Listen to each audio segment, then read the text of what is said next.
নমস্কার বন্ধুরা, আজ আমি ফুলকপির ভর্তা রান্না করে দেখাবো। যে ফুলকপি খেতে ভালোবাসে না তারা এইভাবে রান্না করে খেয়ে দেখবেন। গরম গরম এক থালা ভাত খাওয়া হয়ে যাবে। ফুলকপির ভর্তা বানানোর জন্য আমি এখানে ফুলকপি নিয়ে কেটে রেখে দিয়েছি, আর নিয়েছি একটি পাকা টমেটো, আর মশলা নিয়েছি কুচি করা আদা, আর নিয়েছি কুচি কুচি করে পেঁয়াজ কেটে নিয়েছি, রসুন নিয়েছি কয়েক কোয়া, আর কাঁচা লঙ্কা কুচি কুচি করে কেটে নিয়েছি। কড়াইয়ে জল গরম করতে দিয়ে দিলাম। জল গরম হয়ে গেছে, ফুলকপিটা দিয়ে দিলাম, আর দিয়ে দিলাম ওই গোটা টমেটোটাও। এবার দিয়ে দিলাম একটু লবণ, দিয়ে ভালো করে নেড়ে চেড়ে নিলাম। নিয়ে আমি এবার ঢেকে দেব ফুলকপি আর টমেটোটা সেদ্ধ করার জন্য। ঢেকে দিয়েছিলাম, ঢাকা খুলে নিয়েছি। ফুলকপি আর টমেটো খুব ভালোভাবে সেদ্ধ হয়ে গেছে। এবার আমি এটা নামিয়ে নেব।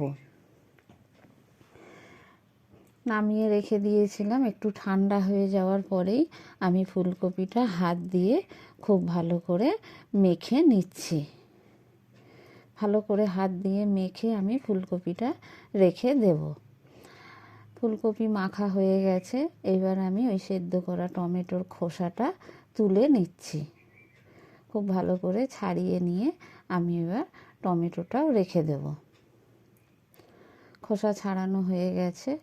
এবার ফুলকপির ভর্তা বানানোর জন্য কড়াইয়ে দিয়ে দিলাম সরিষার তেল। তেল গরম হয়ে গেছে, দিয়ে দিলাম ফোড়নে একটা শুকনো লঙ্কা আর কালো জিরে। ফোড়নটা খুব ভালো করে আমি খুন্তি দিয়ে নেড়ে চেড়ে ভেজে নেব। ফোড়ন ভাজা হয়ে গেছে। এবার আমি দিয়ে দিলাম কুচি করা পেঁয়াজটা।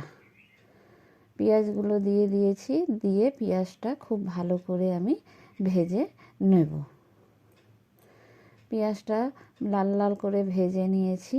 দিয়ে দিলাম আদা রসুন বাটা। দিয়ে আদা রসুন বাটাটা পেঁয়াজের সাথে খুব ভালো করে আমি কষিয়ে নেব। মশলাটা খুব ভালো করে কষিয়ে নিয়েছি। নিয়ে দিয়ে দিলাম ওই সেদ্ধ করা টমেটোটা। টমেটোটা দিয়ে খুন্তি করে ভালো করে ওটা কেটে দিয়েছি। ভালো করে কেটে নেড়ে চেড়ে খুব ভালো করে আমি টমেটোটাও মশলার সাথে কষিয়ে নিচ্ছি। টমেটো কষানো হয়ে গেছে। এবার আমি সেদ্ধ করা ফুলকপিটাও দিয়ে দিলাম। দিয়ে আমি মশলার সাথে খুব ভালো করে খুন্তি দিয়ে মিশিয়ে নিচ্ছি। খুব ভালো করে মিশিয়ে নেওয়ার পরে বেশ কিছুক্ষণ নেড়ে চেড়ে নিতে হবে। খুব ভালো করে এটা নেড়ে চেড়ে নিচ্ছি। নিয়ে এবার আমি গুঁড়ো মশলা দিয়ে দিচ্ছি। দিয়ে দিলাম গোটা গুঁড়ো জিরে, গুঁড়ো ধনে আর গুঁড়ো লঙ্কা, আর দিয়ে দেব হলুদ, দিয়ে দিলাম স্বাদ মতো লবণ। দিয়ে খুব ভালো করে মশলাগুলোর সাথে কপিটা আমি ভাজতে থাকবো, সাথে নাড়তেই থাকবো অনেকক্ষণ ধরে, যতক্ষণ না জলটা শুকোয়।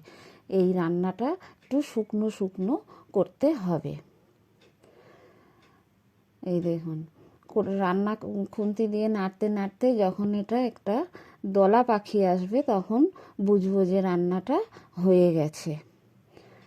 রান্নাটা প্রায় হয়ে গেছে। এবার আমি নামানোর আগে দিয়ে দিলাম কুচি করা লঙ্কা আর সামান্য একটু চিনি, যাতে স্বাদটা খুব ভালো হয়। দিয়ে আবারও আমি কিছুক্ষণ নাড়তে থাকবো। এবার আমি দিয়ে দিলাম কুচনো ধনে পাতা। ধনে পাতাটা দিয়েও আমি খুব ভালো করে আমি নাড়তে থাকবো, যাতে ধনে পাতাটা এতে মিশে যায় আর খুব সুন্দর একটা গন্ধ ছাড়ে। আমার ফুলকপির ভর্তা হয়ে গেছে, নামিয়ে নিয়েছি। দেখুন কত সুন্দর দেখতে লাগছে ফুলকপির ভর্তাটা।